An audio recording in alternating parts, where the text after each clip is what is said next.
අපි බලමු දැන් මේ PNL එක. ඕකේ. මුලින්ම අපි account එක refresh කරගමු. දැන් ඔන්න කාටවත් කියන්න බෑ මේක demo ගාලා නැහින් කරන්න බෑ. refresh කරලා පෙන්නවා real කියලා. connection product slow. right full screen දාගමු. reports වලට යන්.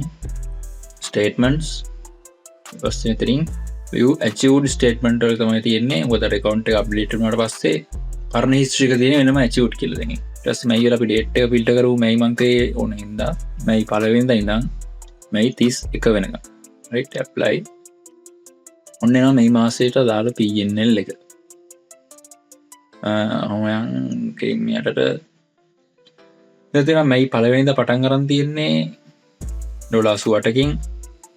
right මේ තියෙන account balance එක අන්තිම last column එකේ තියෙන්නේ. ඊට පස්සේ වම 88 ඉඳන් මේ වලින්ද නම් මේ තියෙන සේරම දීපු signals හරි.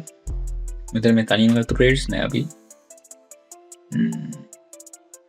ඒක 88 ඉඳන් මේ යන්නේ අපි ඔන්න මේ date එක මෙතනින් බලන්න පුළුවන්. real account මෙතන මේ preference ID එක එකෙන් ඉවර වෙන්නේ real accounts වල. ආයෙත් ඔන්න check කරගන්න ඕනේ.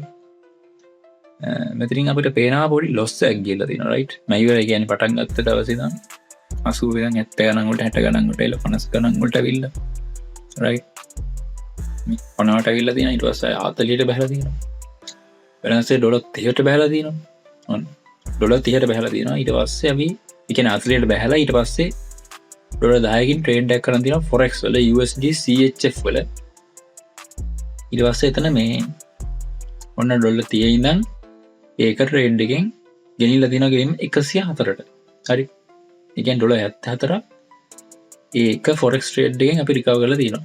මෙතන මේ අතර මෙතන තියෙන්නේ මේ 88 ඉඳන් නිවුණාට මේ 110ට දා challenge එක නෑනේ. එතකොට 110 ඉඳන් තමයි මේ එක මේ drop වුනේ මේ. හරි. මේ level එකට. ඊට පස්සේ ඔන්න ඔහොම ගිහිල්ලා 60 ගණන් හරි 74කින් 104 ගෙනාව. ඊට පස්සේ 100 sorry උතනදී 104යි 102 ඊට පස්සේ ඔන්න ආයේ profit tag එකද නතර 18 එක ජීවිතයට ආවා account එක. ඊට පස්සේ 46 ක profit tag කියලා තියෙන එක trade එකකින් ඒක forex එක euro USD වල. ඊට පස්සේ $156ට account එක grow වුණා. ඊට පස්සේ ඔන්න පොඩ්ඩක් 140 වගේ level වල ඉනවා 130 40 level වල.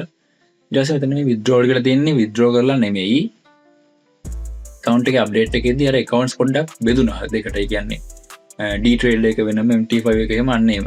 එතකොට යන්නේ ඒකෙන් තමයි ඔය අර දැන් ඔය Binance වල තියෙන funding account එකේ තියෙනවා. ඊට පස්සේ ඒකෙන් අපිට transfer කරන්න පුළුවන් future wallet එකට spot එකට අන්නේ වගේ පොඩ්ඩක් වෙනස් වෙලා තියෙන විදිහ වගේ. අන්න එහෙම මේ දින අර inter wallet transaction එක. ඒ කියන්නේ අර main wallet එකෙන් තමයි මේ transfer කරලා තියෙන්නේ D trade එක. ඒක තමයි මෙතන withdrawal කියලා වැටෙන්නේ. හරි. wallet එක පෙන්නන්නම්. දැන් කෙලින්ම අපි යන් මේ back වෙලා මෙතනින් statement වල දැන් මෙතන මේ achieved නැතුව නිකම්ම බලද්දී ඒක පේනවා හොඳට පැහැදිලිව. හරි මේ මෙතන deposit කියලා තියෙන එක withdrawal කරපු එකම මෙතන deposit කියලා තියෙන එක transfer වෙච්ච එක තමයි wallet එකට අදාළව. right just මෙතනින් අපිට බලන්න පුළුවන් එතන ඉඳන් කියන්නේ මේ 21 ඉඳන් ටික. හරි. ඔන්න 140 ග්‍රාම් වල 130 ඔන්න 131 120 ගානට ආවා. හරි ඊට පස්සේ කියන්නේ 131 දී හරි 131 දී $10කින් එක trade එකක් ගන්නවා අපි volatility වල. ඒකෙන් profit එක $79ක් ආවා. එතකොට 210ට account එක grow වුණා. 210 දී පස්සේ ආයේ drop වෙලා දිනවා loss එකකින් තියෙනවා. එතකොට 200 190 විදියට loss වෙලා පොඩි profit වෙලා තියෙනවා. කොහොමද අන්තිමට මේ 31 වෙද්දී account balance එක තියෙන්නේ 150. හරි. no problem. මේ පළවෙනි $80න් පටන් ගත්තේ මේ 31 වෙද්දී $150. එතකොට කියන්නේ මේ මාසෙට අදාළව 160ක් growth එකක් තියෙනවා. එහෙනම් Juni PNL එකෙන් ආයේ වීඩියෝ එකක් ගේන්න. records එකකින් බලන්න බැරි chat screenshots එක දෙන්න.